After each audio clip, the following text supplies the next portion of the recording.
একটি আয়তাকৃতির ঘরের মেঝের ক্ষেত্রফল দেওয়া আছে কত এখানে 132 দেওয়া আছে এখানে।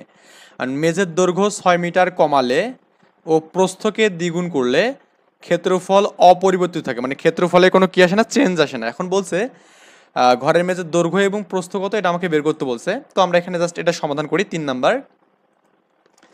নাম্বার ম্যাথের আমরা সমাধান করবো এখানে। ওকে, তো আমি এখানে এটা ব্ল্যাক কালার নেই, তাহলে বেটার হবে। এখানে লিখবো যে মনে করি বা ধরি এখানে, হ্যাঁ মনে করি। অবশ্যই কে কোন জায়গা থেকে ভিডিওগুলো আমার দেখতেছেন অবশ্যই আমাকে কমেন্টে জানাবেন এবং সাবস্ক্রাইব করবেন সবাই। এখানে মনে করি কি লিখবো এখানে, মেঝের দৈর্ঘ্য। ওকে, মেঝের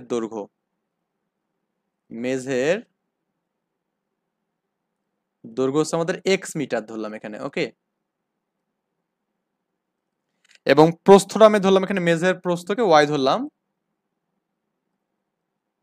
y মিটার ধরলাম এখানে। তাহলে আমাদের এখানে মেঝের ক্ষেত্রফল কত হবে এখানে, সত্যমতে ক্ষেত্রফল, যেহেতু আয়ত আকৃতির ক্ষেত্রফল তার মানে এটা হচ্ছে 132 দেওয়া আছে এখানে, তাই না? এখানে একটু দেখে নেই, এর 132 দেওয়া আছে। আর মেঝের ক্ষেত্রফল বলতে আমাদের দৈর্ঘ্য গুণন প্রস্থ, মানে x এবং y এর গুণফল কত হবে এখানে 132, এত হবে এখানে মেঝের ক্ষেত্রফল। বা আপনি এটাকে চাইলে x ইজিক্যাল টু কি করতে পারবেন এখানে, 132 কে এর y দিয়ে ভাগ দিতে পারেন এখানে, কারণ আমাদের গুণ আছে, ভাগ হবে এখানে। এটা 1 নম্বর ইকুয়েশন দিলাম।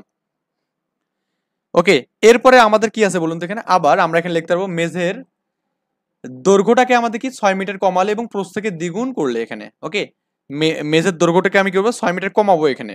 তো লিখবো যে আবার আমরা এখানে মেঝের দৈর্ঘ্য হচ্ছে x ছিল, এটাকে আমি 6 মিটার কমালাম এবং প্রস্থটাকে দ্বিগুণ করছি, মানে 2y করলে তাও কিন্তু আমাদের ক্ষেত্রফল কিন্তু 132 হবে এখানে। ওকে, ক্ষেত্রফলে কোনো চেঞ্জ হবে না। সো এখন আমরা এটা ক্যালকুলেশন করবো। এই 2y দিয়ে এটাকে গুণ করলে কি 2xy হবে এখানে, এই 6 দিয়ে গুণ করলে -12y হবে এখানে, এবং ইজিক্যাল টু 132 হবে এখানে। তো এই পর্যন্ত তো মনে হয় বুঝছেন ব্যাপারগুলো। এখন আমাদের জাস্ট x এর মানটা আমরা বসাবো এখানে। 2 ইন্টু x এর মান কত, 132/y এখানে। আর আমাদের এখানে তো y আছে, আর হচ্ছে আপনার এখানে -12y ইজিক্যাল টু কত, 132 এখানে। আই থিঙ্ক এই পর্যন্ত বুঝছেন। আমরা এই যে এই y আর y কিন্তু কাটতে পারি, কারণ আমাদের নিচে এই মানটা আছে। আর আপনি যে এই 132 কে 2 দিয়ে যে গুণ করে দেন কত হবে এখানে, 264 হবে এখানে। মাইনাস কত এখানে 12y ইজিক্যাল টু কত, 132। এখন আপনি এখানে এইটাকে একটু কাজ করুন, এখানে ক্যালকুলেশন করে নেন। সেটা হচ্ছে কি, এই 264 এই পাশে রাখলেন, এই যে 132 থেকে এই পাশে নিলে মাইনাস হবে এখানে 132 ইজিক্যাল টু যে 12y টা এই পাশে নিলে +12y হবে এখানে, +12y। ওকে, তো এখন আপনি যদি এটা বিয়োগ করেন এখানে 132 থেকে 264 থেকে 132 যে বাদ দিয়ে দেন, হ্যাঁ, তাহলে আমাদের কত হবে, একটু বিয়োগটা করবেন এখানে। এটা হচ্ছে 32 হবে এখানে। ওকে, কত হবে, 32 হবে। আর ইজিক্যাল টু কত এখানে, 12y। তো এটা মনে হয় তো বুঝতে পারছেন, এখানে 12y এবং কত পাবো এখানে আমরা, 32 পাবো এখানে।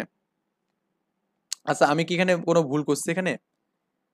এখানে হচ্ছে 164, সরি আমাদের তো এখানে একটু ভুল হয়েছে। এটা আমাদের এখানে 32 না তো, এখানে 132, মানে 132 হবে কিন্তু এখানে। ওকে, কত হবে এখানে, 132 হবে এখানে। তো এখন আমরা এখানে জাস্ট কাজ করবো এখানে, সেটা হচ্ছে আমাদের y ইকুয়াল টু কি করবো এখানে, আমি একটু মিস্টেক, আমি এখানে এটাকে 100 মানে 200 ধরে নিই এখানে, শুধু 64 কে বিয়োগ করছিলাম। তো y ইকুয়াল টু বা 12y ইকুয়াল টু আপনি কি লিখতে পারবেন এখানে, 132 লিখতে পারবেন।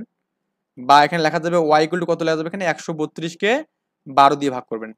তো 132 কে আপনি যে 12 দিয়ে ভাগ করেন কত পাবেন এখানে বলুন তো এখানে, এই 12 কে 12, 12 11 132 হবে এখানে, তার মানে 11। এটা কার মান এখানে, y এর মান। আমরা কিন্তু y এর মানটা পেলাম এখানে। এখন x এর মান কত এখানে, এই যে এটা 131/11 এখানে। ওকে, অতএব সমীকরণ 1 হতে, অতএব y ইকুয়াল টু 11 সমীকরণ 1 এ বসাই, সমীকরণ 1 এ বসাই। এখানে ছিল x ইকুয়াল টু 132 বাই কত এখানে, y ছিল। তো এখানে 132/y মানে কত এখানে, 11। ওকে, তো এই y এর মানটা আপনি যে 11 বসান, বসানোর পর একটু ক্যালকুলেশন নিজে থেকে করবেন, দেখবেন যে এখানে 12 হবে এখানে। তাহলে আমাদের x কত এখানে, x হচ্ছে আমাদের এখানে কত 12, এবং y কত এখানে আমাদের 11 এখানে। ওকে, এটা হচ্ছে আমাদের দৈর্ঘ্য এবং প্রস্থ পেলাম এখানে। তো যেহেতু আমি দৈর্ঘ্যটাকে x ধরছি, তাহলে দৈর্ঘ্য পেলাম কত x, এবং প্রস্থ কত এখানে y এখানে। হ্যাঁ, দৈর্ঘ্য কত এখানে, দৈর্ঘ্য 12 মিটার। আর প্রস্থ কত এখানে আমাদের, প্রস্থ হচ্ছে আমাদের কত এখানে 11 মিটার এখানে। ওকে, প্রস্থ হচ্ছে 11 মিটার। এই আর কি বিষয় দিয়ে আমাদের এগুলো এভাবে করলেই হবে। আমরা নেক্সটে করবো কি 3 নাম্বার ম্যাথটা, 4 নম্বরটা করবো সলভ।